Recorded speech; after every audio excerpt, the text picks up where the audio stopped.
ਕਾਂਗਰਸ ਫਿਰ ਤੋਂ ਦੋਫਾੜ ਹੋਣ ਦੀ ਲੀਹਾਂ ਦੇ ਉੱਪਰ ਨਵੇਂ ਬਿਆਨਾਂ ਦੇ ਨਾਲ ਨਵਾਂ ਕਸਮਾਨ ਪੈਂਦਾ ਹੋਇਆ ਨਜ਼ਰ ਆ ਰਿਹਾ ਹੈ ਕਾਂਗਰਸ ਦੇ ਵਿੱਚ, ਕਿਉਂਕਿ ਸੀਨੀਅਰ ਲੀਡਰ ਇੱਕ ਦੂਜੇ ਦੇ ਆਮੋ ਸਾਹਮਣੇ ਹੋ ਗਏ ਨੇ। ਹੁਣ ਕਿਸ ਮਾਮਲੇ ਦੇ ਉੱਪਰ ਕਾਂਗਰਸ ਦੇ ਸੀਨੀਅਰ ਆਮੋ ਸਾਹਮਣੇ ਹੋਏ ਨੇ ਕਿ ਸੱਚਮੁੱਚ ਕਾਂਗਰਸ ਦੇ ਵਿੱਚ ਵੱਡਾ ਘਮਸਾਨ ਪੈਣ ਜਾ ਰਿਹਾ ਹੈ, ਗੱਲਬਾਤ ਇਸ ਦੇ ਉੱਪਰ ਕਰਾਂਗੇ।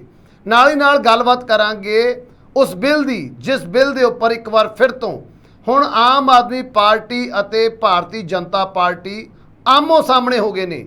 ਸੋ ਕਿਹੜਾ ਉਹ ਬਿੱਲ ਹੈ ਤੇ ਕਿਸ ਕਦਰ ਆਮੋ ਸਾਹਮਣੇ ਹੋਏ ਨੇ ਤੇ ਕੇਜਰੀਵਾਲ ਦੇ ਵੱਲੋਂ ਪ੍ਰਾਈਮ ਮਿਨਿਸਟਰ ਮੋਦੀ ਦੇ ਲਈ ਕੀ ਕਿਹਾ ਗਿਆ ਹੈ, ਗੱਲਬਾਤ ਉਸ ਦੇ ਉੱਪਰ ਵੀ ਕਰਾਂਗੇ। ਤੇ ਨਾਲ ਹੀ ਨਾਲ ਗੱਲਬਾਤ ਕਰਾਂਗੇ ਕਥਿਤ ਤੌਰ ਤੇ ਹੋਏ ਪੰਚਾਇਤੀ ਜ਼ਮੀਨ ਘੁਟਾਲੇ ਦੀ। FIR ਤੋਂ ਬਾਅਦ, ਸਰਕਾਰੀ ਆਦੇਸ਼ਾਂ ਤੋਂ ਬਾਅਦ, FIR ਹੋਣ ਤੋਂ ਬਾਅਦ ਹੁਣ ਵੱਡੀ ਅਪਡੇਟ ਆਈ ਹੈ। 2 ਗ੍ਰਿਫਤਾਰੀਆਂ ਹੋਈਆਂ ਨੇ ਵਿਜੀਲੈਂਸ ਦੇ ਵੱਲੋਂ। ਕਿੰਨਾਂ ਦੀਆਂ ਗ੍ਰਿਫਤਾਰੀਆਂ ਹੋਈਆਂ ਨੇ ਤੇ ਕੌਣ-ਕੌਣ ਅਜੇ ਵੀ ਵਿਜੀਲੈਂਸ ਦੇ ਰਡਾਰ ਦੇ ਉੱਪਰ ਹੈ, ਗੱਲਬਾਤ ਉਸ ਦੇ ਉੱਪਰ ਕਰਾਂਗੇ। ਤੇ ਨਾਲ ਹੀ ਨਾਲ ਗੱਲਬਾਤ ਕਰਾਂਗੇ ਕਾਂਗਰਸ ਦੇ ਸਾਬਕਾ ਵਿਧਾਇਕ ਕਿੱਕੀ ਢਿੱਲੋਂ ਦੀ, ਜਿਨ੍ਹਾਂ ਦੇ ਵੱਲੋਂ ਜੇਲ੍ਹ ਤੋਂ ਵਿੱਚੋਂ ਬਾਹਰ ਆਉਂਦੇ ਹੀ ਸਖਤ ਸ਼ਬਦਾਂ ਦੇ ਵਿੱਚ ਇੱਕ ਚੇਤਾਵਨੀ ਦਿੱਤੀ ਗਈ ਹੈ। ਚੇਤਾਵਨੀ ਕਿਸ ਨੂੰ ਦਿੱਤੀ ਗਈ ਹੈ, ਕਿੰਨਾ ਸ਼ਬਦਾਂ ਦੇ ਵਿੱਚ ਦਿੱਤੀ ਗਈ ਹੈ, ਗੱਲਬਾਤ ਇਸ ਦੇ ਉੱਪਰ ਵੀ ਕਰਾਂਗੇ। ਸਤਿ ਸ਼੍ਰੀ ਅਕਾਲ, ਮੈਂ ਲਖਵਿੰਦਰ ਸਿੰਘ ਮਾਨ ਤੇ ਤੁਸੀਂ ਦੇਖ ਰਹੇ ਹੋ ਪ੍ਰਾਈਮ ਮੁੱਦਾ। ਇਹਨਾਂ ਸਾਰੀਆਂ ਖਬਰਾਂ ਦੇ ਉੱਪਰ ਵਿਸਥਾਰ ਦੇ ਨਾਲ ਚਰਚਾ ਕਰਨ ਦੇ ਲਈ ਮੇਰੇ ਨਾਲ ਨੇ ਡਾਕਟਰ ਹਰਵਿੰਦਰ ਸਿੰਘ ਭੱਟੀ ਜੀ। ਸਭ ਤੋਂ ਪਹਿਲਾਂ ਸਵਾਗਤ ਕਰ ਲੈਂਦੇ ਹਾਂ ਡਾਕਟਰ ਸਾਹਿਬ, ਸਵਾਗਤ ਹੈ ਜੀ ਪ੍ਰੋਗਰਾਮ 'ਚ। ਸ਼ੁਕਰੀਆ ਲਖਵਿੰਦਰ ਜੀ, ਸਤਿ ਸ੍ਰੀ ਅਕਾਲ। ਸਰੋਤਿਆਂ ਨੂੰ ਵੀ ਪਿਆਰ ਭਰੀ ਸਤਿ ਸ੍ਰੀ ਅਕਾਲ। ਡਾਕਟਰ ਸਾਹਿਬ, ਕਾਂਗਰਸ ਦੇ ਉੱਪਰ ਲਗਾਤਾਰ ਵਿਰੋਧੀ ਤੰਜ ਕੱਸਦੇ ਨੇ ਵੀ ਕਾਂਗਰਸ ਵੱਖ-ਵੱਖ ਧੜਿਆਂ ਦੇ ਵਿੱਚ ਵੰਡੀ ਹੋਈ ਹੈ। ਕਾਂਗਰਸ ਦੁਫਾੜ ਹੁੰਦੀ ਹੈ ਜਾਂ ਫਿਰ ਕਹੀਏ ਵੱਖ-ਵੱਖ ਮੁੱਦਿਆਂ ਦੇ ਉੱਪਰ ਕਦੇ ਵੀ ਸਹਿਮਤ ਨਹੀਂ ਹੁੰਦੀ। ਸੋ ਹੁਣ ਗੱਲ ਗੱਠਜੋੜ ਦੀ ਕਰੀਏ, ਕਿਉਂਕਿ ਜਦੋਂ ਤੋਂ ਕੇਂਦਰ ਦੇ ਵਿੱਚ ਭਾਰਤੀ ਜਨਤਾ ਪਾਰਟੀ ਨੂੰ ਰੋਕਣ ਦੇ ਲਈ ਇੰਡੀਆ ਨਾਮ ਦਾ ਅਲਾਇੰਸ ਬਣਿਆ, ਉਦੋਂ ਤੋਂ ਹੀ ਇਸ ਗੱਠਜੋੜ ਦੇ ਉੱਪਰ ਪੰਜਾਬ ਕਾਂਗਰਸ ਦੇ ਵਿੱਚ ਮਤਭੇਦ ਚੱਲ ਰਹੇ ਨੇ। ਕਿਉਂਕਿ ਸੀਨੀਅਰ ਲੀਡਰ ਜਿੱਥੇ ਇੱਕ ਪਾਸੇ ਇਸ ਗੱਠਜੋੜ ਨੂੰ ਲਗਾਤਾਰ ਡਿਨਾਈ ਕਰਦੇ ਨਜ਼ਰ ਆ ਰਹੇ ਨੇ, ਉੱਥੇ ਹੀ ਅੱਜ MP ਅਮਰ ਸਿੰਘ ਉਹਨਾਂ ਦੇ ਵੱਲੋਂ ਇੱਕ ਬਿਆਨ ਆਇਆ, ਜਿਸ ਬਿਆਨ ਤੋਂ ਬਾਅਦ ਨਵਾਂ ਕਸਮਾਨ ਪੈਂਦਾ ਹੋਇਆ ਨਜ਼ਰ ਆ ਰਿਹਾ ਕਾਂਗਰਸ ਦੇ ਵਿੱਚ। ਕਿਉਂਕਿ LOP ਲੀਡਰ ਅਤੇ MP ਦੇ ਬਿਆਨ ਆਪਸ ਦੇ ਵਿੱਚ ਮੇਲ ਨਹੀਂ ਖਾਂਦੇ। ਕਿਸ ਤਰ੍ਹਾਂ ਦੇ ਸੰਕੇਤ ਦੇ ਰਹੇ ਨੇ ਇਹ ਦੋਨੋਂ ਬਿਆਨ? ਲਖਵਿੰਦਰ ਜੀ ਦੇਖੋ, ਇਹ ਕਾਂਗਰਸ ਦੇ ਵਿੱਚ ਜਿਹੜਾ ਘਸਮਾਨ ਹੈ ਨਾ, ਇਹ ਥੰਮਣ ਦਾ ਨਾਂ ਨਹੀਂ ਲੈ ਰਿਹਾ। ਆਪਾਂ ਦੇਖਿਆ ਪਹਿਲਾਂ ਹੀ ਜਲੰਧਰ ਦੀ ਇਲੈਕਸ਼ਨ ਤੋਂ ਪਹਿਲਾਂ ਤੋਂ ਹੀ ਚੱਲ ਰਿਹਾ ਵੈਸੇ ਤਾਂ, ਪਰ ਇਹ ਹੈ ਕਿ ਖਾਸ ਕਰਕੇ ਜਦੋਂ ਇਹ ਅਲਾਇੰਸ ਹੋਇਆ ਆਮ ਆਦਮੀ ਪਾਰਟੀ ਨਾਲ, ਕਿਉਂਕਿ ਆਮ ਆਦਮੀ ਪਾਰਟੀ ਦੇ ਨਿਸ਼ਾਨੇ ਤੇ ਕਾਂਗਰਸੀ ਲੀਡਰ ਹੈਗੇ ਨੇ ਪੰਜਾਬ ਦੇ ਵਿੱਚ। ਖਾਸ ਕਰਕੇ ਕਰਪਸ਼ਨ ਦੀ ਜਿਹੜੀ ਮੁਹਿੰਮ ਚੱਲ ਰਹੀ ਸੀ, ਮੇਨ ਐਂਟੀ ਕਰਪਸ਼ਨ, ਉਹਦੇ 'ਚ ਚੰਨੀ ਸਾਹਿਬ ਤੋਂ ਲੈ ਕੇ ਧਰਮਸੋਤ ਤੋਂ ਲੈ ਕੇ ਲਗਭਗ ਕਾਂਗਰਸ ਦੇ ਉੱਪਰ ਮੇਜਰ ਅਟੈਕ ਸੀਗਾ। ਪਰ ਪਹਿਲਾਂ ਇਹਨਾਂ ਨੇ ਜਦੋਂ ਗੱਲਬਾਤ ਵੀ ਚੱਲ ਰਹੀ ਸੀ ਤਾਂ ਕੇਂਦਰੀ ਲੀਡਰਸ਼ਿਪ ਨੂੰ ਪੰਜਾਬ ਦੇ ਕਾਂਗਰਸੀਆਂ ਨੇ ਕਿਹਾ ਸੀ ਕਿ ਤੁਸੀਂ ਇਹਨਾਂ ਨਾਲ ਨਾ ਕਰੋ ਇਹ ਸਮਝੌਤਾ, ਇੱਥੇ ਸਾਡੀ ਇਹਨਾਂ ਨਾਲ ਕੰਟਰਾਡਿਕਸ਼ਨ ਬਹੁਤ ਜ਼ਿਆਦਾ ਹੈ। ਪਰ ਜਦੋਂ ਹੋ ਵੀ ਗਿਆ ਤਾਂ ਉਹਨਾਂ ਨੇ ਕਿਹਾ ਕਿ ਦੇਖੋ, ਇਹ ਸੈਂਟਰ ਲੈਵਲ ਤੇ ਹੋ ਗਿਆ, ਡੈਮੋਕ੍ਰੇਸੀ ਬਚਾਉਣ ਲਈ ਜ਼ਰੂਰ ਹੋਇਆ, ਪਰ ਇਲੈਕਸ਼ਨਾਂ ਵਗੈਰਾ ਦੇ ਵਿੱਚ, ਸੀਟ ਸ਼ੇਅਰਿੰਗ ਦੇ ਵਿੱਚ ਪੰਜਾਬ ਦੇ ਵਿੱਚ ਕੋਈ ਸਮਝੌਤਾ ਨਹੀਂ ਹੈ ਸਾਡਾ ਇਹਨਾਂ ਦਾ। ਬਾਜਵਾ ਸਾਹਿਬ ਨੇ ਤਾਂ ਪਬਲਿਕਲੀ ਕਿਹਾ ਕਿ 13 ਦੀਆਂ 13 ਸੀਟਾਂ ਅਸੀਂ ਲੜਾਂਗੇ। ਰਾਜਾ ਵੜਿੰਗ ਤੋਂ ਲੈ ਕੇ ਸਾਰੇ ਲੀਡਰ ਇਹ ਕਹਿ ਚੁੱਕੇ ਨੇ। ਅੱਜ ਅਮਰ ਸਿੰਘ, ਜਿਹੜੇ ਆਪਣੇ ਡਾਕਟਰ ਅਮਰ ਸਿੰਘ ਨੇ, ਫਤਿਹਗੜ੍ਹ ਸਾਹਿਬ ਤੋਂ ਮੈਂਬਰ ਪਾਰਲੀਮੈਂਟ, ਉਹਨਾਂ ਦਾ ਬਿਆਨ ਆ ਰਿਹਾ ਸੀ। ਗੱਲ ਉਹਨਾਂ ਦੀ ਵੈਸੇ ਠੀਕ ਵੀ ਸੀ। ਉਹ ਕਹਿੰਦੇ ਵੀ ਪਹਿਲੀ ਗੱਲ ਤਾਂ ਇਹ ਜਿਹੜੇ ਪੰਜਾਬ ਦੇ ਲੀਡਰ ਨੇ, ਇਹਨਾਂ ਦਾ ਕੋਈ ਹੱਕ ਨਹੀਂ ਬਣਦਾ, ਮੇਰਾ ਵੀ ਹੱਕ ਨਹੀਂ ਬਣਦਾ ਵੀ ਨੈਸ਼ਨਲ ਜਿਹੜੇ ਇਸ਼ੂ ਨੇ ਉਹਨਾਂ 'ਤੇ ਮੈਂ ਬੋਲਾਂ। ਪਰ ਉਹ ਕਹਿੰਦੇ ਵੀ ਕਿਉਂਕਿ ਸਮਝੌਤਾ ਨੈਸ਼ਨਲ ਪੱਧਰ ਦੇ ਉੱਪਰ ਹੋਇਆ, ਇਸ ਗੱਲ ਨੂੰ ਧਿਆਨ 'ਚ ਰੱਖ ਕੇ ਹੋਇਆ ਕਿ BJP ਡੈਮੋਕ੍ਰੇਸੀ ਦਾ ਕੰਮ ਕਰ ਰਹੀ ਹੈ। ਸੋ ਐਂਟੀ BJP ਅਲਾਇੰਸ ਦੇ ਵਿੱਚ ਜਿਹੜੇ 26 ਦਲ ਆਏ ਨੇ, ਉਹਨਾਂ ਦੇ ਵਿੱਚ ਆਪ ਦੇ ਨਾਲ ਸਮਝੌਤਾ ਹੈ, ਤੇ ਬਾਕੀ ਜਿਹੜੀਆਂ ਨਿਟੀ ਗ੍ਰਿਟੀਜ਼ ਨੇ ਉਹ ਸਾਡੀ ਜਿਹੜੀ ਹਾਈ ਕਮਾਂਡ ਹੈ ਆਪੇ ਠੀਕ ਕਰੂਗੀ। ਸੋ ਉਹਨਾਂ ਨੇ ਸਮਝੌਤੇ ਦੀ ਹਮਾਇਤ ਕੀਤੀ ਹੈ। ਪਹਿਲਾਂ ਨਵਜੋਤ ਸਿੱਧੂ ਵੀ ਲਗਭਗ ਉਸ ਸਮਝੌਤੇ ਦੇ ਹੱਕ ਦੇ ਵਿੱਚ ਬੋਲ ਚੁੱਕੇ ਨੇ। ਸੋ ਕਾਂਗਰਸ ਇੱਕ ਕਿਸਮ ਦੇ ਨਾਲ ਡਿਵਾਈਡ ਹਾਊਸ ਨਜ਼ਰ ਆ ਰਹੀ ਹੈ ਇਸ ਗੱਲ ਦੇ ਵਿੱਚ। ਪਰ ਆਉਣ ਵਾਲੇ ਦਿਨਾਂ 'ਚ ਮੇਰਾ ਖਿਆਲ ਹੈ ਇਹ ਚੀਜ਼ ਵਧੂਗੀ, ਕਿਉਂਕਿ ਪੰਜਾਬ ਦੇ ਵਿੱਚ ਮਾਨ ਸਾਹਿਬ ਦੀ ਜਿਹੜੀ ਲੀਡਰਸ਼ਿਪ ਦੇ ਵਿੱਚ ਸਰਕਾਰ ਚੱਲ ਰਹੀ ਹੈ, ਉਹ ਕੋਈ ਵੀ ਉਹਨਾਂ ਨੂੰ ਸਪੇਸ ਨਹੀਂ ਦੇ ਰਹੇ ਆਪੋਜੀਸ਼ਨ ਵਾਲਿਆਂ ਨੂੰ, ਚਾਹੇ ਉਹ ਕਾਂਗਰਸ ਹੈ, ਚਾਹੇ ਅਕਾਲੀ ਦਲ ਹੈ, ਚਾਹੇ ਕੋਈ ਵੀ ਹੈ। ਕਾਂਗਰਸ ਇੱਥੇ ਅੰਡਰ ਅਟੈਕ ਹੈ ਕਿਉਂਕਿ ਅਕਾਲੀ ਕਹਿ ਰਹੇ ਨੇ ਵੀ ਦੇਖੋ ਜੀ ਇਹ ਤਾਂ ਉਹਨਾਂ ਦੇ ਨਾਲ ਨੇ। ਈਵਨ BJP ਵਾਲੇ ਵੀ ਮਤਲਬ ਆਪਣੇ ਜਾਖੜ ਸਾਹਿਬ ਵੀ ਕਹਿ ਚੁੱਕੇ ਨੇ ਗੱਲ ਕਿ ਇਹ ਰਲੇ ਹੋਏ ਨੇ ਆਪਸ ਦੇ ਵਿੱਚ। ਸੋ ਪੰਜਾਬ ਦੀ ਜਿਹੜੀ ਕਾਂਗਰਸ ਦੀ ਲੀਡਰਸ਼ਿਪ ਹੈ ਉਹਦੀ ਸਥਿਤੀ ਬੜੀ ਕਸੂਤੀ ਹੈ ਕਿ ਨੈਸ਼ਨਲ ਲੈਵਲ ਦੇ ਉੱਪਰ ਉਹਨਾਂ ਨਾਲ ਸਮਝੌਤਾ ਕਰ ਲਿਆ ਨੈਸ਼ਨਲ ਲੀਡਰਸ਼ਿਪ ਨੇ, ਲੋਕਲ ਲੈਵਲ ਦੇ ਉੱਪਰ ਜਿਹੜੀਆਂ ਛੁਰੀਆਂ ਚੱਲ ਰਹੀਆਂ ਨੇ। ਸੋ ਇਸ ਕਰਕੇ ਆਉਣ ਵਾਲੇ ਦਿਨਾਂ 'ਚ ਅਜੇ ਇਹਦਾ ਕੋਈ ਹੱਲ ਨਜ਼ਰ ਨਹੀਂ ਆ ਰਿਹਾ। ਤੇ ਜਿਹੜੇ ਲੋਕ ਡਿਪੈਂਡੈਂਟ ਨੇ ਸੈਂਟਰਲ ਲੀਡਰਸ਼ਿਪ ਦੇ ਉੱਪਰ ਜਾਂ ਉਹਦੇ ਨੇੜੇ ਨੇ, ਉਹ ਮਾੜੀ ਮੋਟੀ ਮਲਵੀ ਜੀ ਨਾਲ ਗੱਲ ਕਹਿੰਦੇ ਨੇ, ਪਰ ਪੰਜਾਬ ਦਾ ਜਿਹੜਾ ਰੈਂਕ ਐਂਡ ਫਾਈਲ ਹੈ ਕਾਂਗਰਸ ਦਾ, ਉਹ ਆਪ ਦੇ ਨਾਲ ਮਿਲ ਕੇ ਰਾਜੀ ਨਹੀਂ ਹੈ ਔਰ ਉਹਨਾਂ ਦਾ ਮੇਲ ਵੀ ਕੋਈ ਨਹੀਂ। ਬਹੁਤ ਸਾਰੇ ਕੇਸ ਦਰਜ ਹੋਏ ਨੇ, ਬਹੁਤ ਸਾਰੇ ਝਗੜੇ ਚੱਲ ਰਹੇ ਨੇ ਲੋਕਲ ਲੈਵਲ ਦੇ ਉੱਪਰ।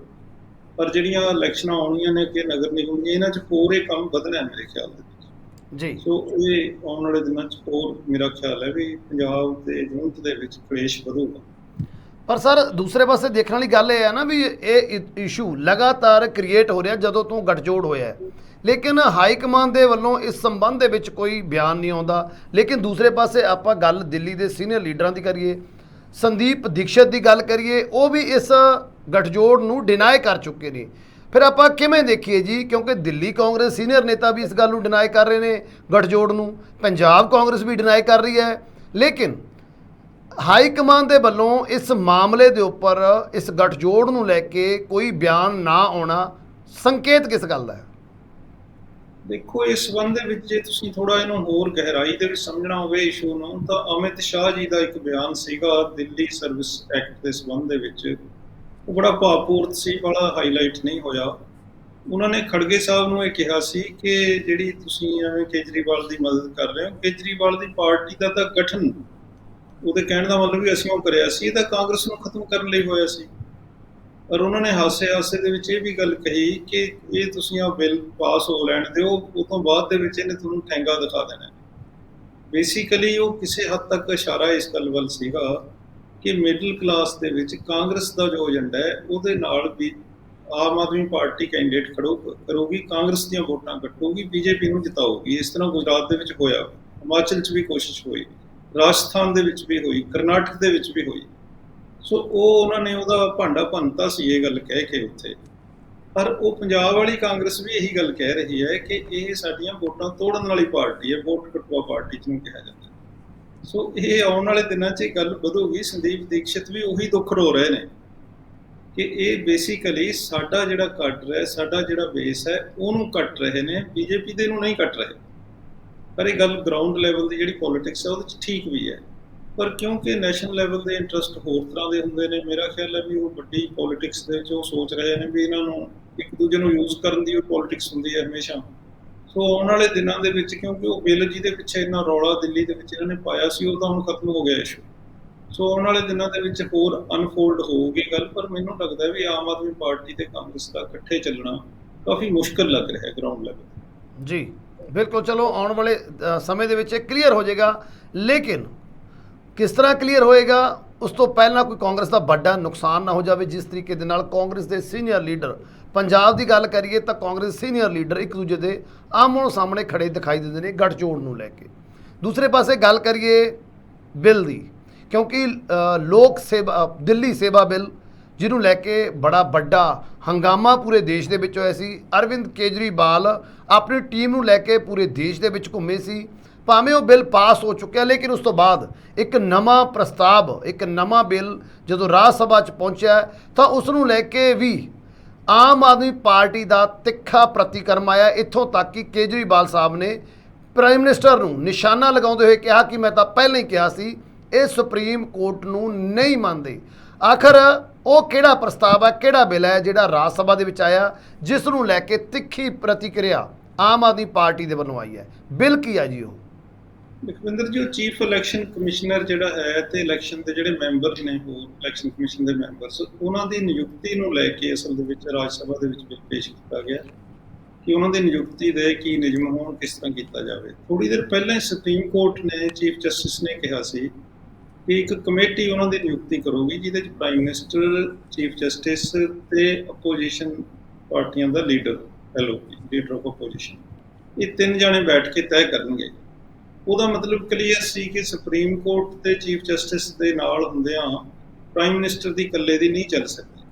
ਸੋ ਉਹਨੂੰ ਐਂਟੀਸਪੇਟ ਕਰਦੇ ਹੋਏ, ਉਹਨੂੰ ਐਪਰੀਹੈਂਡ ਕਰਨ ਦੇ ਲਈ, ਉਹਨੂੰ ਪੰਕਚਰ ਕਰਨ ਦੇ ਲਈ ਉਹਨਾਂ ਨੇ ਰਾਜ ਸਭਾ ਦੇ ਵਿੱਚ ਬਿੱਲ ਪੇਸ਼ ਕਰਕੇ ਐਕਟ ਹੀ ਬਣਾ ਲਿਆ ਕਿ ਨਿਯੁਕਤੀ ਇਸ ਤਰ੍ਹਾਂ ਹੋਊਗੀ ਕਿ prime minister, leader of opposition ਤੇ ਇੱਕ ਕੈਬਨਿਟ ਦਾ ਮੰਤਰੀ ਜਿਹਨੂੰ ਮਤਲਬ ਪ੍ਰਾਈਮ ਮਿਨਿਸਟਰ ਹੀ ਮਤਲਬ ਨਿਯੁਕਤ ਕਰੂਗਾ। ਇਹਦਾ ਮਤਲਬ 2:1 ਦੀ ਰੇਸ਼ੋ ਹੋ ਜਾਊਗੀ।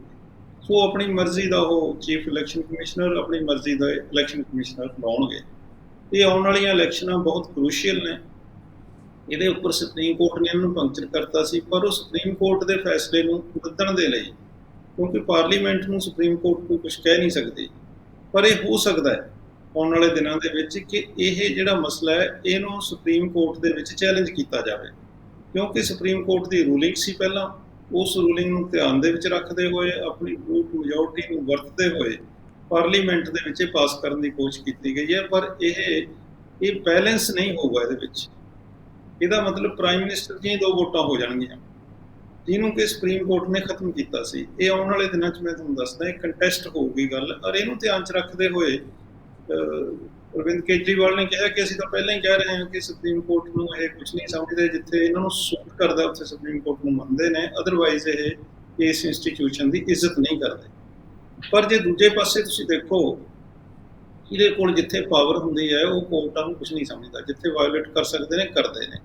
ਪੰਜਾਬ ਦੇ ਵਿੱਚ ਉਸੇ ਸੁਪਰੀਮ ਕੋਰਟ ਨੇ ਆਰਡਰ ਕੀਤਾ, ਪੰਜਾਬ ਸਰਕਾਰ ਗਈ, ਪੰਜਾਬ ਸਰਕਾਰ ਨੇ ਜਾ ਕੇ ਬੇਨਤੀ ਕਰੀ, ਉਸੇ ਸੁਪਰੀਮ ਕੋਰਟ ਨੇ ਇਹਨਾਂ ਨੂੰ ਕਿਹਾ ਕਿ ਰਾਜਪਾਲ ਜਿਹੜੀ ਵੀ ਇਨਫੋਰਮੇਸ਼ਨ ਤੋਂ ਮੰਗਦਾ ਹੈ ਭਾਈ ਤੁਸੀਂ ਪ੍ਰੋਵਾਈਡ ਕਰੋ, ਤੁਰੰਤ ਤੁਸੀਂ ਡਿਊਟੀ ਬਾਉਂਡ ਹੋ ਇਸ ਗੱਲ ਦੇ ਲਈ।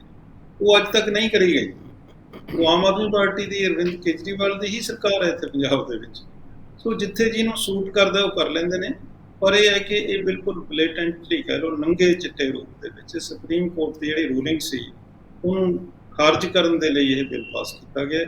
ਪਰ ਇਹ ਆਪਣੀ ਮਰਜ਼ੀ ਦਾ, ਆਪਣੀ ਪੋਕਟ ਦੇ ਵਿੱਚ ਰਹਿਣ ਵਾਲਾ ਜਿਹੜਾ ਇਲੈਕਸ਼ਨ ਕਮਿਸ਼ਨਰ ਹੈ, ਚੀਫ ਇਲੈਕਸ਼ਨ ਕਮਿਸ਼ਨਰ ਤੇ ਮੈਂਬਰ, ਉਹਨਾਂ ਦੇ ਲਈ ਹੈ। ਇਕੱਲੀ ਸੁਪਰੀਮ ਕੋਰਟ ਦੀ ਇੰਸਟੀਟਿਊਸ਼ਨ ਨੂੰ ਢਾਹ ਨਹੀਂ ਲੱਗਦੀ, ਇਹਦੇ ਨਾਲ ਇਲੈਕਸ਼ਨ ਕਮਿਸ਼ਨ ਦੀ ਜਿਹੜੀ ਨਿਊਟਰੈਲਿਟੀ ਹੈ ਉਹਦੇ ਤੇ ਵੀ ਸ਼ੰਕੇ ਖੜੇ ਹੋਣਗੇ।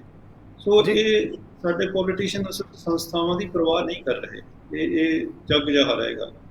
ਜੀ ਬਿਲਕੁਲ ਬਿਲਕੁਲ, ਇਹੀ ਖਦਸ਼ਾ ਸਰ ਅਰਵਿੰਦ ਕੇਜਰੀਵਾਲ ਵੀ ਜਤਾਉਂਦੇ ਹੋਏ ਨਜ਼ਰ ਆ ਰਹੇ ਨੇ ਵੀ ਆਉਣ ਵਾਲੀਆਂ ਇਲੈਕਸ਼ਨ ਨੇ ਜੋ ਇਮਾਨਦਾਰੀ ਦੇ ਨਾਲ ਨਹੀਂ ਹੋਣਗੇ। ਤੇ ਦੂਸਰੇ ਪਾਸੇ ਪ੍ਰਾਈਮ ਮਿਨਿਸਟਰ ਸਾਹਿਬ ਦਾ ਬਿਆਨ ਕਿ ਆਉਣ ਵਾਲੀਆਂ ਇਲੈਕਸ਼ਨ ਦੇ ਵਿੱਚ ਬੀਜੇਪੀ ਵੱਡੇ ਬਹੁਮਤ ਦੇ ਨਾਲ, ਪਹਿਲਾਂ ਤੋਂ ਵੀ ਜ਼ਿਆਦਾ ਵੱਡੇ ਬਹੁਮਤ ਦੇ ਨਾਲ ਵਾਪਸੀ ਕਰੇਗੀ। ਸੋ ਇਸ ਤਰੀਕੇ ਦੇ ਨਾਲ, ਜਿਸ ਤਰੀਕੇ ਦੇ ਨਾਲ ਹੁਣ ਸ਼ੰਕਾਵਾਂ, ਖਦਸ਼ੇ ਸ਼ੁਰੂ ਹੋਏ ਨੇ, ਤੇ ਜਿਸ ਤਰੀਕੇ ਦੇ ਨਾਲ ਪ੍ਰਾਈਮ ਮਿਨਿਸਟਰ ਸਾਹਿਬ ਦਾ ਖੁੱਲ੍ਹਾ ਓਪਨ ਚੈਲੰਜ, ਤਾਂ ਲੱਗ ਰਿਹਾ ਵੀ ਕਿਤੇ ਨਾ ਕਿਤੇ ਦਾਲ ਦੇ ਵਿੱਚ ਕਾਲਾ ਕੁਝ ਜ਼ਰੂਰ ਹੈ, ਜੋ ਸ਼ਾਇਦ ਸਭ ਤੋਂ ਪਹਿਲਾਂ ਅਰਵਿੰਦ ਕੇਜਰੀਵਾਲ ਨੂੰ ਦਿਖਾਈ ਦਿੱਤਾ ਹੈ। ਅਗਲੀ ਖਬਰ ਵੱਲ ਚੱਲੀਏ ਜੀ। ਅਗਲੀ ਖਬਰ ਕਿਉਂਕਿ ਬੜੀ ਅਹਿਮ ਹੈ। ਇਸ ਖਬਰ ਦਾ ਸੰਬੰਧ ਵਿਰੋਧੀ ਧਿਰਾਂ ਨੇ ਮੰਤਰੀ ਸਾਹਿਬ ਦੇ ਨਾਲ ਜੋੜਨ ਦੀ ਕੋਸ਼ਿਸ਼ ਕੀਤੀ ਹੈ। ਗੱਲ ਕਰ ਰਹੇ ਹਾਂ ਪਠਾਨਕੋਟ ਦੇ ਏਰੀਏ ਦੀ ਪੰਚਾਇਤੀ ਜ਼ਮੀਨ ਦੀ, ਜਿਸ ਦੇ ਵਿੱਚ ਇੱਕ ਕਥਿਤ ਘੁਟਾਲਾ ਸਾਹਮਣੇ ਆਇਆ। ਤਕਰੀਬਨ 100 ਏਕੜ ਦੀ ਉਹ ਗੱਲ ਸੀਗੀ, ਜਿਸ ਦੇ ਵਿੱਚ ਮੰਤਰੀ ਲਾਲ ਚੰਦ ਕਟਾਰੂ ਚੱਕ ਦਾ ਨਾਮ ਵੀ ਉਛਾਲਿਆ ਗਿਆ ਸੀ ਵਿਰੋਧੀ ਧਿਰਾਂ ਦੇ ਵੱਲੋਂ, ਤੇ ਅਸਤੀਫੇ ਦੀ ਮੰਗ ਤੱਕ ਕਰ ਦਿੱਤੀ ਗਈ ਸੀ। ਇਹ ਮੁੱਦਾ ਉੱਠਿਆ ਤਾਂ ਚੀਫ ਸੈਕਟਰੀ ਸਾਹਿਬ ਦੇ ਵੱਲੋਂ FIR ਦੇ ਹੁਕਮ ਹੋਏ। FIR ਹੋਈ ਤੇ ਜੋ ਉਸ ਸਮੇਂ ਦੇ ਤਤਕਾਲੀ ADC ਸੀ ਕੁਲਦੀਪ ਸਿੰਘ, ਉਹਨਾਂ ਦੇ ਨਾਲ 7 ਹੋਰ ਲੋਕਾਂ ਦੇ ਉੱਪਰ ਮਾਮਲਾ ਦਰਜ ਕੀਤਾ ਗਿਆ, ਜਿਨ੍ਹਾਂ ਦੇ ਵਿੱਚੋਂ ਇੱਕ ਵੱਡੀ ਅਪਡੇਟ ਅੱਜ ਵਿਜੀਲੈਂਸ ਦੇ ਵੱਲੋਂ ਹੈ ਕਿ 2 ਲੋਕਾਂ ਨੂੰ ਗ੍ਰਿਫਤਾਰ ਵੀ ਕਰ ਲਿਆ ਗਿਆ। ਕਿਵੇਂ ਦੇਖ ਰਹੇ ਹੋ ਇਹਨਾਂ ਗ੍ਰਿਫਤਾਰੀਆਂ ਨੂੰ, ਤੇ ਕਿਵੇਂ ਦੇਖ ਰਹੇ ਹੋ ਵੀ ਜਿਸ ਤਰੀਕੇ ਦੇ ਨਾਲ ਵਿਰੋਧੀ ਇਸ ਮਾਮਲੇ ਦੇ ਵਿੱਚ ਮੰਤਰੀ ਲਾਲ ਚੰਦ ਕਟਾਰੂ ਚੱਕ ਨੂੰ ਉਲਝਾਉਣ ਦੇ ਉੱਪਰ ਤੋਲੇ ਹੋਏ ਨੇ। ਹੁਣ ਜਦੋਂ ਸਾਰੇ FIR ਦੇ ਵਿੱਚ ਨਾਮ ਨੇ ਉਹ ਗ੍ਰਿਫਤਾਰ ਹੋਣਗੇ, ਕੀ ਸੇਖ ਸੱਚਮੁੱਚ ਮੰਤਰੀ ਸਾਹਿਬ ਤੱਕ ਪਹੁੰਚ ਸਕਦਾ ਹੈ? ਕਿਵੇਂ ਦੇਖ ਰਹੇ ਹੋ ਵਿਜੀਲੈਂਸ ਦੀ ਚੱਲ ਰਹੀ ਜਾਂਚ ਨੂੰ, ਕਿਵੇਂ ਦੇਖ ਰਹੇ ਹੋ ਇਹਨਾਂ 2 ਗ੍ਰਿਫਤਾਰੀਆਂ ਨੂੰ? ਦੇਖੋ ਜੀ, ਗੱਲ ਇਹ ਹੈ ਲਖਵਿੰਦਰ ਜੀ ਕਿ ਸਕੈਂਡਲ ਵੱਡਾ ਹੈ, ਪਰ ਕਿਉਂਕਿ ਜਿਹੜਾ ਸਕੈਂਡਲ ਖਹਿਰਾ ਸਾਹਿਬ ਵੱਲੋਂ ਉਠਾਇਆ ਜਾਂਦਾ, ਸੁਖਪਾਲ ਖਹਿਰਾ ਵੱਲੋਂ, ਉਹਦੇ 'ਚ ਹੁਣ ਤੱਕ ਮਾਨ ਸਾਹਿਬ ਦਾ ਰਿਕਾਰਡ ਹੀ ਰਿਹਾ ਹੈ ਕਿ ਉਹ ਡਿਫੈਂਡ ਕਰਨ ਦੇ ਚੱਕਰ 'ਚ ਪੈ ਜਾਂਦੇ ਸੀ। ਇਸ ਕੇਸ ਦੇ ਵਿੱਚ ਇਹ ਹੋਇਆ ਕਿ ਉਹਨਾਂ ਨੇ ਕੱਢ ਕੇ ਲਿਆਂਦਾ ਸੀ ਕਟੜਾ, ਜਿਹੜਾ ਆਪਣੇ ਜੈਮਲ ਸਿੰਘ ਦੀ ਜਿਹੜੀ ਜ਼ਮੀਨ ਸੀਗੀ ਬਲਾਕ ਦੀ ਗੋਲ ਪਿੰਡ ਦੇ ਵਿੱਚ 100 ਏਕੜ ਜ਼ਮੀਨ ਸੀ। ਉਹ ਬੜੀ ਦਿਲਚਸਪ ਕੇਸ ਇਹ ਬਣਿਆ ਕਿ ਪਹਿਲਾਂ BDO ਨੂੰ ਇੱਕ ਹਫ਼ਤੇ ਦੇ ਵਿੱਚ ਹੀ ਉਹਨੂੰ DDPO, ਫਿਰ DDPO ਤੋਂ ADC ਦਾ ਚਾਰਜ ਦੇ ਕੇ ਲਾਸਟ ਦਿਨ ਤੇ ਜਿੱਦਣ ਰਿਟਾਇਰ ਹੋਣਾ ਸੀ ਉਸ ਦਿਨ ਉਹਨੇ ਟ੍ਰਾਂਸਫਰ ਕਰਤੀ। ਪੰਚਾਇਤੀ ਜ਼ਮੀਨ ਸੀ, ਕੁਛ ਇੰਡੀਵਿਜੂਅਲ ਪਾਰਟੀਜ਼ ਨੂੰ ਉਹ ਟ੍ਰਾਂਸਫਰ ਕੀਤੀ ਗਈ। ਨੰਗਾ ਚਿੱਟਾ ਕਪੜਾ ਨਜ਼ਰ ਆਉਂਦਾ ਸੀ। ਉਹ ਸ਼ਿਕਾਇਤ ਹੋਈ ਤਾਂ ਚੀਫ ਸੈਕਟਰੀ ਵਰਮਾ ਜੀ ਨੇ ਉਹਨਾਂ ਨੂੰ ਕ੍ਰੈਡਿਟ ਜਾਂਦਾ ਹੈ। ਉਹਨਾਂ ਨੇ ਮਤਲਬ ਇਹ ਕਲੀਅਰ ਕੱਟ ਇਨਕੁਆਰੀ ਕਰਕੇ ਫਟਾਫਟ ਵਿਜੀਲੈਂਸ ਨੂੰ ਕਿਹਾ ਵੀ ਕੇਸ ਦਰਜ ਕਰੋ, 7 ਬੰਦਿਆਂ ਦੇ ਖਿਲਾਫ ਕੇਸ ਦਰਜ ਕਰੋ। ਜਿਹੜੀਆਂ ਖਬਰਾਂ ਨਿਕਲ ਕੇ ਆਈਆਂ ਉਹ ਇਹ ਆਈਆਂ ਕਿ ਮੰਤਰੀ ਕਟਾਰੂ ਚੱਕ ਜੀ ਨੇ ਇੱਕ ਚਿੱਠੀ ਲਿਖੀ ਸੀਗੀ ਉਸ ਟਾਈਮ ਸਮੇਂ ਦੇ ਜਿਹੜੇ ਪੰਚਾਇਤ ਮੰਤਰੀ ਕੁਲਦੀਪ ਸਿੰਘ ਧਾਲੀਵਾਲ ਸੀ ਉਹਨਾਂ ਨੂੰ। ਉਸ ਚਿੱਠੀ ਦੇ ਤਹਿਤ ਉਹਨਾਂ ਨੇ ਫਟਾਫਟ ਉਹ ਮਤਲਬ ਇਹ ਤਰੱਕੀਆਂ ਦਿੱਤੀਆਂ ਤੇ ਇਹ ਫੈਸਲਾ ਹੋਇਆ। ਸੋ ਦੋਨੇ ਮੰਤਰੀ ਸ਼ੰਕੇ ਦੇ ਘੇਰੇ ਦੇ ਵਿੱਚ ਆ ਗਏ। ਹੁਣ ਅੱਜ ਜਿਹੜੀ ਨਵੀਂ ਡਿਵੈਲਪਮੈਂਟ ਹੋਈ ਹੈ ਇਹਦਾ ਮਤਲਬ ਇਹ ਹੈ ਕਿ ਸਰਕਾਰ ਵੱਲੋਂ ਕੋਈ ਦਖਲਅੰਦਾਜ਼ੀ ਨਹੀਂ ਹੋ ਰਹੀ ਕਾਰਵਾਈ ਜਾਂ ਇਨਕੁਆਰੀ ਦੇ ਵਿੱਚ, ਤੇ ਠੀਕ ਠਾਕ ਇਨਕੁਆਰੀ ਚੱਲ ਰਹੀ ਹੈ। ਉਹਨਾਂ ਨੇ 2 ਜਾਣਿਆਂ ਨੂੰ ਗ੍ਰਿਫਤਾਰ ਵੀ ਕਰ ਲਿਆ। 2 ਲੇਡੀਜ਼ ਦੱਸੀਆਂ ਜਾਂਦੀਆਂ ਨੇ ਜਿਨ੍ਹਾਂ ਦੇ ਨਾਂ ਤੇ 29 ਏਕੜ ਜ਼ਮੀਨ ਸੀ। ਵੈਸੇ ਜ਼ਿਆਦਾਤਰ ਮੈਂ ਪੜ੍ਹ ਰਿਹਾ ਸੀ ਉਹ ਫਾਈਲ ਨੂੰ, ਉਹ 'ਚ ਲੇਡੀਜ਼ ਦੇ ਨਾਂ ਤੇ ਹੀ ਹੈ ਜ਼ਮੀਨ ਜਿਹੜੀ ਹੋਈ ਹੈ ਟ੍ਰਾਂਸਫਰ। ਇਹਦਾ ਮਤਲਬ ਉਹਨਾਂ ਦੇ ਘਰ ਵਾਲੇ ਜਾਂ ਤਾਂ ਸਰਕਾਰੀ ਅਫਸਰ ਹੋਣਗੇ ਜਾਂ ਉਹ ਇਨਫਲੂਐਂਸ਼ੀਅਲ ਹੋਣਗੇ। ਆਮ ਤੌਰ ਤੇ ਇਸ ਤਰ੍ਹਾਂ ਦੀ ਜ਼ਮੀਨ, ਇਸ ਤਰ੍ਹਾਂ ਦੀ ਟ੍ਰਾਂਸਫਰ ਲੇਡੀਜ਼ ਦੇ ਨਾਂ ਹੀ ਕਰਨੀ। ਇੱਕ ਫਿਰੋਜ਼ਪੁਰ ਦਾ ਐਡਰੈਸ ਹੈ, ਇੱਕ ਹੁਸ਼ਿਆਰਪੁਰ ਦਾ ਐਡਰੈਸ ਹੈ, ਇੱਕ ਪਠਾਨਕੋਟ ਦਾ, ਮਤਲਬ ਉਹ ਆਪਣੇ ਆਪ 'ਚ ਬੜੀ ਦਿਲਚਸਪ ਹੈ। ਆਉਣ ਵਾਲੇ ਦਿਨਾਂ 'ਚ ਜਦੋਂ ਕੁਲਦੀਪ ਸਿੰਘ ਜਿਹੜੇ ਮਤਲਬ PDPO ਫੜੇ ਗਏ ਨੇ, ADC ਸੀ ਹੁਣ ਤਾਂ ਜਿਹੜੇ, ਉਹਨਾਂ ਦੀ ਜਿਹੜੀ ਇੰਟਰੋਗੇਸ਼ਨ ਹੈ ਉਹਦੇ 'ਚੋਂ ਮੇਰਾ ਖਿਆਲ ਹੈ ਵੱਡੇ ਖੁਲਾਸੇ ਹੋਣਗੇ। ਅਜੇ ਇਹ ਕਪੜਾ ਜਿਹੜਾ ਇਹ ਪੂਰਾ ਇਹਦਾ ਅਨਫੋਲਡ ਨਹੀਂ ਹੋਇਆ, ਜਿਵੇਂ ਕਹਿੰਦੇ ਹੁੰਦੇ ਨੇ ਇਟਸ ਟਿਪ ਆਫ ਆਈਸਬਰਗ, ਇਹਦੇ ਥੱਲੇੋਂ ਕਾਫੀ ਕੁਝ ਹੋਰ ਨਿਕਲੂਗਾ। ਔਰ ਦੋਨੇ ਮੰਤਰੀ ਨੇ ਜਿਹੜੇ, ਉਹਨਾਂ ਦੀ ਪੋਜੀਸ਼ਨ ਮੇਰਾ ਖਿਆਲ ਹੈ ਆਉਣ ਵਾਲੇ ਦਿਨਾਂ ਦੇ ਵਿੱਚ ਉਹਦੇ ਉੱਪਰ ਸ਼ੰਕੇ ਖੜੇ ਹੋਣਗੇ ਕਾਫੀ, ਪਰ ਉਹਨਾਂ ਨੂੰ ਸਫਾਈ ਦੇਣੀ ਪਊਗੀ। ਪਰ ਮੇਰਾ ਖਿਆਲ ਹੈ ਬਹੁਤ ਜ਼ਿਆਦਾ ਉਹਨਾਂ ਨੂੰ ਮਾਨ ਸਾਹਿਬ ਵੀ ਡਿਫੈਂਡ ਨਹੀਂ ਕਰ ਪਾਉਣਗੇ, ਖਾਸ ਕਰਕੇ ਕਟਾਰੂ ਚੱਕ ਜੀ, ਕਿਉਂਕਿ ਪਹਿਲਾਂ ਵੀ ਬਹੁਤ ਵੱਡੀ ਸਿਆਸੀ ਕੀਮਤ ਦਿੱਤੀ ਗਈ ਹੈ। ਇਮੇਜ ਦੇ ਤੌਰ ਤੇ ਜਾਂ ਹੋਰ ਡਿਫੈਂਡ ਕਰਨਾ ਔਖਾ ਹੋ ਜਾਂਦਾ। ਸੋ ਇਹ ਦੇਖੋ ਆਉਣ ਵਾਲੇ ਦਿਨਾਂ 'ਚ। ਪਰ ਇਹ ਹੈ ਵੀ ਵਿਜੀਲੈਂਸ ਜਿਸ ਤਰ੍ਹਾਂ ਚੱਲ ਰਹੀ ਹੈ, ਜਿਸ ਤਰ੍ਹਾਂ ਚੀਫ ਸੈਕਟਰੀ ਨੇ ਇਨਕੁਆਰੀ ਕਰੀ ਹੈ, ਉਹ ਤੋਂ ਕਲੀਅਰ ਕਰ ਲੱਗ ਰਿਹਾ ਵੀ ਸਰਕਾਰ ਮਤਲਬ ਐਨ ਫੋਲੋ ਕਰ ਰਹੀ ਹੈ ਇਸ ਗੱਲ ਨੂੰ। ਠੀਕ, ਸਰਕਾਰ ਦਾ ਕੋਈ ਗਲਤ ਦਖਲਅੰਦਾਜ਼ੀ ਨਹੀਂ ਲੱਗ ਰਹੀ, ਇਹ 'ਚ ਠੀਕ ਹੀ ਚੱਲ ਰਿਹਾ ਕੰਮ। ਜੀ ਬਿਲਕੁਲ, ਵੀ ਕਹਿ ਸਕਦੇ ਹਾਂ ਵੀ ਵਿਜੀਲੈਂਸ ਨੂੰ ਫ੍ਰੀ ਹੈਂਡ ਦਿੱਤੇ ਹੋਏ ਨੇ, ਤਾਂ ਜੋ ਇਹ ਕਥਿਤ ਤੌਰ ਤੇ ਘੁਟਾਲਾ ਹੋਇਆ ਉਸ ਦੇ ਵਿੱਚ ਹੋਰ ਵੱਡੇ ਵੱਡੇ ਚਿਹਰੇ ਵੀ ਨੰਗੇ ਹੋ ਸਕਦੇ ਨੇ। ਜਿਵੇਂ ਤੁਸੀਂ ਕਿਹਾ ਜੀ, ਜਦੋਂ ADC ਸਾਹਿਬ ਦੀ ਗ੍ਰਿਫਤਾਰੀ ਹੁੰਦੀ ਹੈ ਜਾਂ ਉਹਨਾਂ ਨੂੰ ਇੰਟਰੋਗੇਟ ਕੀਤਾ ਜਾਂਦਾ, ਕਿਹੜੇ ਕਿਹੜੇ ਚਿਹਰੇ ਬੇਨਕਾਬ ਹੋਣਗੇ ਇਹ ਹੁਣ ਬਹੁਤ ਹੀ ਦੂਰ ਨਹੀਂ, ਕਿਉਂਕਿ ਜਿਸ ਰਫ਼ਤਾਰ ਦੇ ਨਾਲ ਵਿਜੀਲੈਂਸ ਕਾਰਵਾਈ ਕਰ ਰਹੀ ਹੈ ਬੜੀ ਜਲਦੀ ਖੁਲਾਸੇ ਹੋ ਸਕਦੇ ਨੇ। ਤਾਂ ਉਧਰ ਗੱਲ ਆਪਾਂ ਸਾਬਕਾ ਕਾਂਗਰਸੀ ਵਿਧਾਇਕ ਦੀ ਕਰ ਲਈਏ ਜੀ। ਫਰੀਦਕੋਟ ਤੋਂ ਕੁਸ਼ਲਦੀਪ ਸਿੰਘ ਕੇਕੀ ਢਿੱਲੋਂ ਬਾਹਰ ਆਏ ਨੇ ਜੇਲ੍ਹ ਦੇ ਵਿੱਚੋਂ, ਕਿਉਂਕਿ ਪਿਛਲੇ ਦਿਨੀ ਰਡਾਰ ਤੇ ਸੀ ਵਿਜੀਲੈਂਸ ਦੀ, ਅੰਦਰ ਗਏ ਸੀ। ਜੇਲ੍ਹ ਤੋਂ ਬਾਹਰ ਆਉਂਦੇ ਹੀ ਸਖਤ ਲਹਿਜ਼ੇ ਦੇ ਵਿੱਚ ਚੇਤਾਵਨੀ ਦਿੰਦੇ ਹੋਏ ਨਜ਼ਰ ਆਏ ਨੇ। ਸੋ ਸਖਤ ਲਹਿਜ਼ਾ ਕੀ ਹੈ, ਤੇ ਜਿਹੜੀ ਉਹ ਚੇਤਾਵਨੀ ਦਿੰਦੇ ਨਜ਼ਰ ਆਏ ਨੇ ਆਪਣੇ ਵਰਕਰਾਂ ਦੇ ਨਾਲ ਖੜ ਕੇ, ਉਹ ਚੇਤਾਵਨੀ ਆਖਰ ਹੈ ਕਿਸ ਦੇ ਲਈ, ਤੇ ਸ਼ਬਦ ਕਿਸ ਤਰ੍ਹਾਂ ਦੇ ਵਰਤੇ ਨੇ ਇਸ ਚੇਤਾਵਨੀ ਦੇ ਵਿੱਚ? ਲਖਵਿੰਦਰ ਜੀ, ਉਹ ਸੋਸ਼ਲ ਮੀਡੀਆ ਤੇ ਉਹਨਾਂ ਦੀ ਤਕਰੀਰ ਹੈ ਜਿਹੜੀ ਕਾਫੀ ਵਾਇਰਲ ਹੋ ਰਹੀ ਹੈ, ਉਹ ਕਾਫੀ ਗੁੱਸੇ 'ਚ ਲੱਗ ਰਹੇ ਨੇ। ਪਰ ਜਿਹੜੀਆਂ ਗੱਲਾਂ ਉਹਨਾਂ ਨੇ ਕਹੀਆਂ ਨੇ ਉਹ ਹੈਰਾਨੀਜਨਕ ਨੇ ਬਹੁਤ ਜ਼ਿਆਦਾ। ਇੱਕ ਤਾਂ ਉਹਨਾਂ ਨੇ ਕਿਹਾ ਕਿ ਸਰਕਾਰ ਹੈ ਜਿਹੜੀ, ਇਹਨੇ ਬੜਾ ਟਾਈਮ ਨਹੀਂ ਕੱਟਣਾ, ਤੁਸੀਂ 6 ਮਹੀਨੇ ਮੈਨੂੰ ਦਿਓ, 6 ਮਹੀਨੇ ਮੈਨੂੰ ਕੋਈ ਕੰਮ ਨਾ ਕਿਹੋ, ਫਿਰ ਦੇਖੋ ਜਲਵਾ, ਮੈਂ ਇਹਨਾਂ ਨੂੰ ਘੁੰਗਰੂ ਪਾ ਕੇ ਨਚਾਉਣਾ। ਮਤਲਬ ਇੱਕ ਤਾਂ ਚਲੋ ਵਰਕਰਾਂ ਨੂੰ ਹੱਲਾਸ਼ੇਰੀ ਦੇਣੀ ਹੋਰ ਗੱਲ ਹੁੰਦੀ ਹੈ, ਜਿਸ ਕੌਨਫੀਡੈਂਸ ਦੇ ਨਾਲ ਜਿਸ ਤਰ੍ਹਾਂ ਦੀਆਂ ਉਹਨਾਂ ਨੇ ਗੱਲਾਂ ਕਰੀਆਂ ਨੇ, ਆਪਣੇ ਆਪ ਦੇ ਵਿੱਚ ਬੜੀ ਹੈਰਾਨੀਜਨਕ ਗੱਲ ਹੈ। ਮੈਨੂੰ ਤਾਂ ਜਾਤੀ ਤੌਰ ਤੇ ਉਹਨਾਂ ਦੇ ਸੁਭਾਅ ਦਾ ਜਾਂ ਹੋਰ ਪਤਾ ਨਹੀਂ ਹੈ।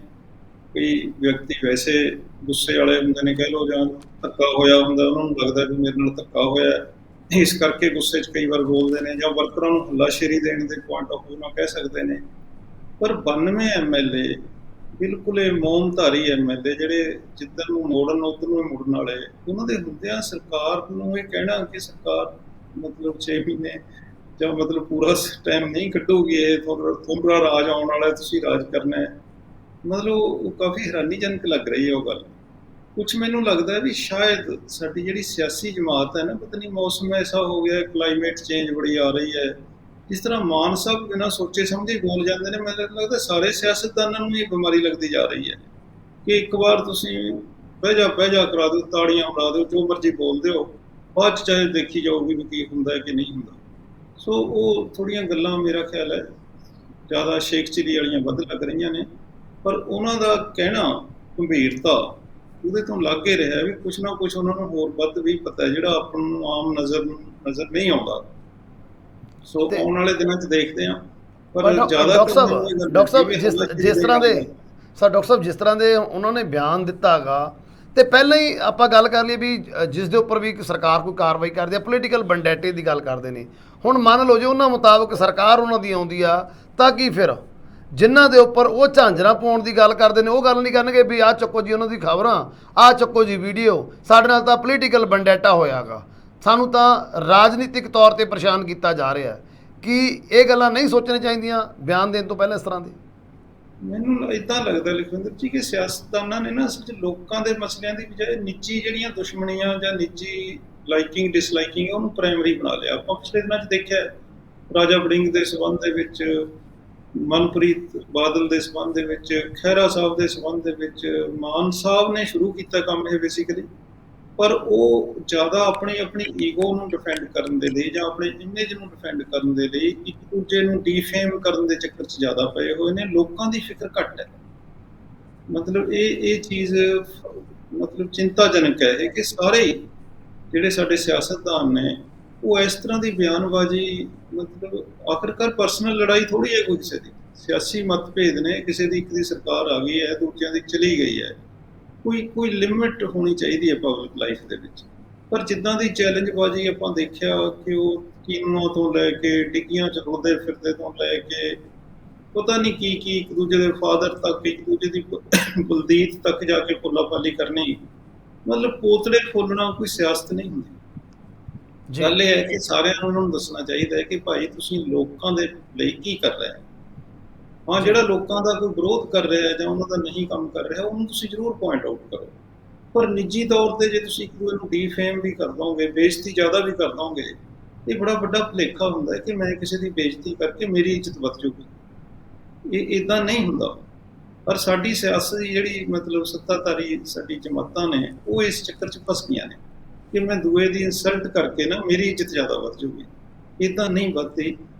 ਦੇਖਣ ਵਾਲੇ ਨੂੰ ਦੋਨੇ ਚੀਜ਼ਾਂ ਦਿਖ ਰਹੀਆਂ ਹੁੰਦੀਆਂ ਜੀ। ਜਦੋਂ ਮੈਂ ਕਿਸੇ ਬਾਰੇ ਬੋਲ ਰਿਹਾ ਹੁੰਦਾ, ਮੈਂ ਆਪਣੇ ਆਪ ਬਾਰੇ ਵੀ ਤਾਂ ਦੱਸ ਰਿਹਾ ਹੁੰਦਾ ਵੀ ਮੇਰੀ ਫਿਰ ਕੀ ਬਾਤ ਹੈ ਜੇ ਮੈਂ ਇਹਦੀਆਂ ਗੱਲਾਂ ਕਰਦਾ ਜੀ। ਇਹ ਇਹਨਾਂ ਨੂੰ ਗੁਰੇਜ਼ ਕਰਨਾ ਚਾਹੀਦਾ ਮੇਰੇ ਖਿਆਲ ਦੇ ਵਿੱਚ, ਖਾਸ ਕਰਕੇ ਜਿਹੜੇ ਪਾਵਰ 'ਚ ਨੇ, ਖਾਸ ਕਰਕੇ ਭਗਵੰਤ ਮਾਨ, ਕਿਉਂਕਿ ਉਹਨਾਂ ਨੇ ਸ਼ੁਰੂ ਕਰਿਆ, ਉਹਨਾਂ ਨੂੰ ਇਹ ਬੰਦ ਕਰਨੀ ਚਾਹੀਦੀ ਹੈ ਜੀ। ਬਿਲਕੁਲ ਬਿਲਕੁਲ। ਸੋ ਜਿਸ ਤਰੀਕੇ ਦੇ ਨਾਲ ਹੁਣ ਕਿੱਕੀ ਢਿੱਲੋਂ ਸਾਹਿਬ ਬੋਲਦੇ ਨਜ਼ਰ ਆਏ ਨੇ, ਸੋ ਰਾਜਨੀਤੀ ਦਾ ਪੱਧਰ ਪੰਜਾਬ ਖਾਸ ਤੌਰ ਤੇ ਗੱਲ ਕਰੀਏ ਪੰਜਾਬ, ਪਰ ਸੈਂਟਰ ਦੇ ਵਿੱਚ ਵੀ ਸਾਰਾ ਇਹੀ ਕੁਝ ਹੋ ਰਿਹਾ। ਪੰਜਾਬ ਦੀ ਨਹੀਂ, ਦੇਸ਼ ਦੀ ਰਾਜਨੀਤੀ ਦਾ ਪੱਧਰ ਹੀ ਹੁਣ ਲੋਕ ਮੁੱਦਿਆਂ ਤੋਂ ਹਟ ਕੇ ਸਿਰਫ ਔਰ ਸਿਰਫ ਨਿੱਜੀ ਹਮਲਿਆਂ ਤੱਕ ਸਿਮਟਦਾ ਨਜ਼ਰ ਆ ਰਿਹਾ। ਸੋ ਆਉਣ ਵਾਲੇ ਦਿਨਾਂ ਦੇ ਵਿੱਚ ਕਦੋਂ ਤੱਕ ਇਹ ਲੋਕ ਮੁੱਦੇ ਉੱਠਣਗੇ ਨਿੱਜੀ ਹਿੱਤਾਂ ਤੋਂ, ਨਿੱਜੀ ਲੜਾਈਆਂ ਤੋਂ, ਕਦੋਂ ਇਹ ਸਿਆਸੀ ਲੋਕ ਹਿੱਤਾਂ ਵੱਲ ਆਉਣਗੇ ਜੋ ਕਿ ਸਮਾਜ ਦੇ ਲਈ, ਦੇਸ਼ ਦੇ ਲਈ, ਸੂਬੇ ਦੇ ਲਈ ਬਹੁਤ ਫਾਇਦੇਮੰਦ ਹੋਵੇਗਾ। ਡਾਕਟਰ ਸਾਹਿਬ, ਤੁਸੀਂ ਗੱਲਬਾਤ ਕਰਨ ਲਈ ਸਾਡੇ ਨਾਲ ਜੁੜੇ ਉਹਦੇ ਲਈ ਤੁਹਾਡਾ ਬਹੁਤ ਬਹੁਤ ਧੰਨਵਾਦ। ਸ਼ੁਕਰੀਆ ਲਖਵਿੰਦਰ ਜੀ, ਸਰੋਤਿਆਂ ਦਾ ਵੀ ਦਰਸ਼ਕਾਂ ਦਾ ਵੀ ਬਹੁਤ ਬਹੁਤ ਸ਼ੁਕਰੀਆ, ਥੈਂਕ ਯੂ। ਸੋ ਇਸ ਸਨ ਡਾਕਟਰ ਹਰਵਿੰਦਰ ਸਿੰਘ ਭੱਟੀ ਜੀ, ਜਿਨ੍ਹਾਂ ਦੇ ਵੱਲੋਂ ਅੱਜ ਦੀਆਂ ਇਹਨਾਂ ਅਹਿਮ ਖਬਰਾਂ ਦੇ ਉੱਪਰ ਵਿਸਥਾਰ ਦੇ ਨਾਲ ਚਰਚਾ ਕੀਤੀ ਗਈ ਹੈ। ਤੁਹਾਨੂੰ ਚਰਚਾ ਕਿਵੇਂ ਲੱਗੀ ਕਮੈਂਟ ਕਰਕੇ ਜ਼ਰੂਰ ਦੱਸਿਓ। ਅਗਲੇ ਪ੍ਰੋਗਰਾਮ ਵਿੱਚ ਫਿਰ ਤੋਂ ਸਾਡੀ ਹੋਏਗੀ ਮੁਲਾਕਾਤ। ਉਦੋਂ ਤੱਕ ਦਿਓ ਇਜਾਜ਼ਤ। ਧੰਨਵਾਦ।